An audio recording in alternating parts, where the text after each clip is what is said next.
Hello everyone, welcome to our channel. Like, share, comment, subscribe. And today we will talk about personal development plan, how to achieve your goals. If you work every day and you feel tired, if you have little energy, you do not know how to organize your life, start changing right now. Change your habits, write your plans, realizing your dreams. And for this, use this wonderful magic notebook. Click the link below. Any relationship written begins with your changes.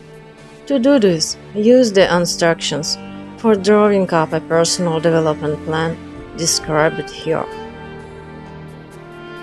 The first thing I suggest doing to get your ex back is to start with changes. Working on yourself, on your own changes, is always a key process in working on relationships. After all, about 70% of the success of a relationship depends on whether you know how to work with your qualities and goals. Therefore, now we will talk about how to set and achieve those goals that will help you change your life and find harmonious relationships. Before starting to set goals and draw up a personal development plan, I recommended reading Stephen Covey's two books, 7 Habits of Highly Effective People and Focus. They describe the main laws of self-development and goals achievement. And now, to practice. Any goal should be formulated and set according to SMART. This is one of the most effective goal-setting systems. According to SMART, the goal should be: first, specific. The goal must be understood unambiguously. If a person writes, "I want to become self-sufficient," such a goal is very vague. Self-sufficiency is a certain quality that says that a person relies on himself and does not depend on other people. He is comfortable with him and always has something to do. What is the purpose of this? For example, learn to find new opportunities for implementation and set yourself interesting tasks. These are already specific goals. They are clear and can be changed, although in fact, the achievement of these specific goals is the basis for gaining self-sufficiency. Second, measurable.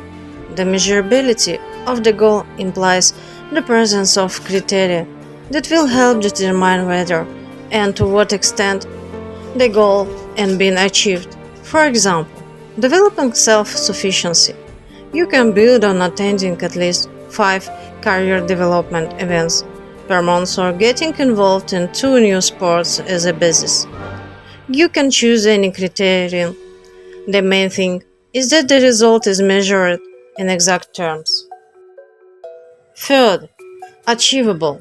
Before setting a goal, you need to ask yourself, is this in principle possible?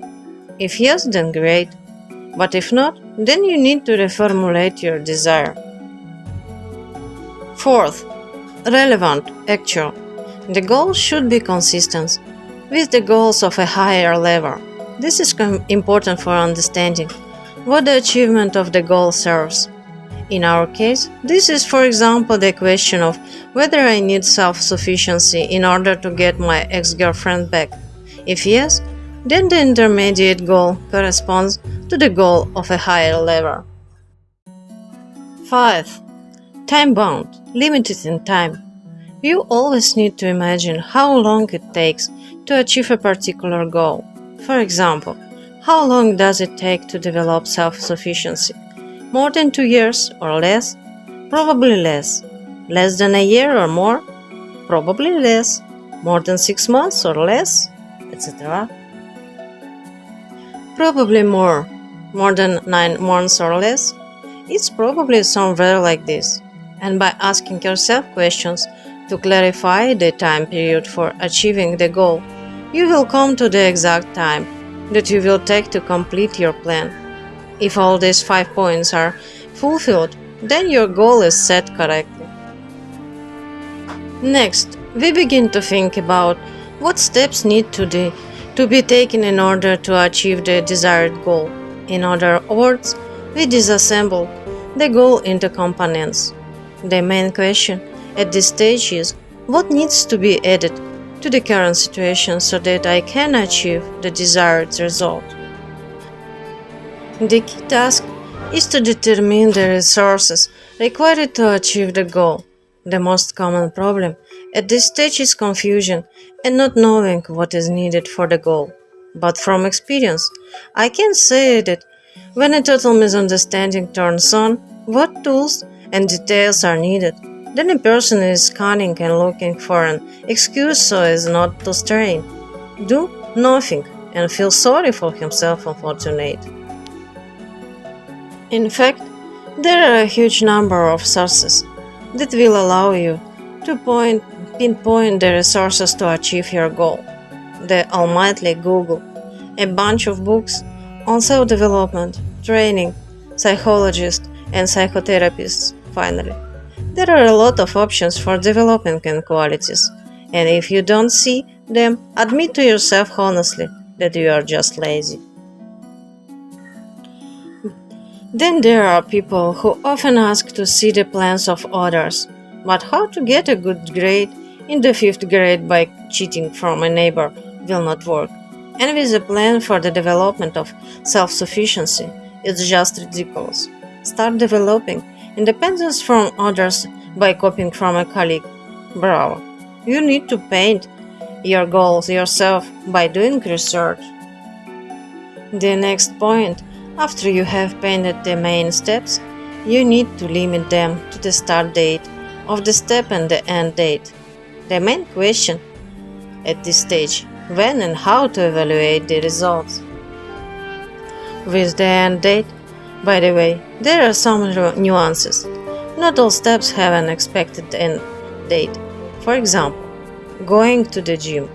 Then instead of an end date, you can set yourself a certain level that you want to reach by a specific date. For example, pull 300 kg from the chest.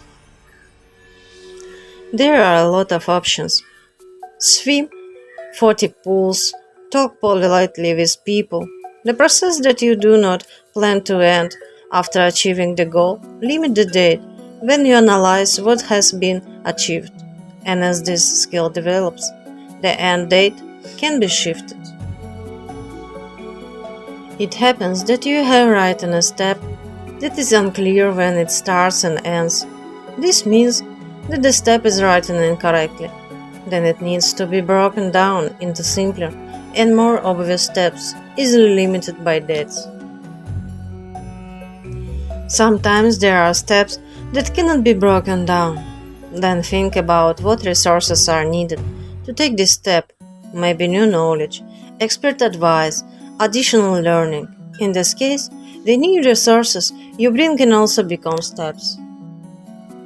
If you did everything right, then you should get a pyramid, at the top of which is a global goal, and at the bottom are steps and sub-steps with starts and ends dates. However, even before you implement the first step, you should already know what step will be the next, and think a few steps ahead. That is why the development plan is so important. The development plan allows you to break up the process of achieving the goal up to date, and at the end of the week to summarize the intermediate results, to what extent it is possible to follow the intended trajectory. Weekly control of the plan at the first stage is very important.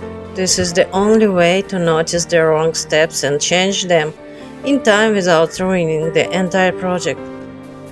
It is better to correct plans quickly, setting more realistic dates and changing steps to more optimal ones. And of course, correlate each step with SMART.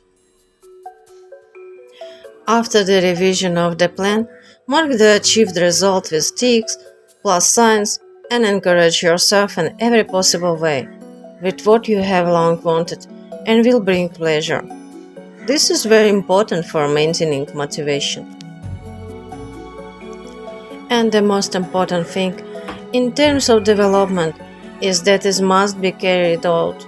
It seems like an obvious thing, but there is always a great temptation to paint all the steps beautifully and never get to specific actions. So, make sure your plan works. I wish you positive changes and achievement of the desired goals. Like, share, subscribe. See you in next video. Bye bye. If you work every day and you feel tired, if you have little energy, you do not know how to organize your life, start changing right now. Change your habits, write your plans, realizing your dreams. And for this, use this wonderful magic notebook. Click the link below.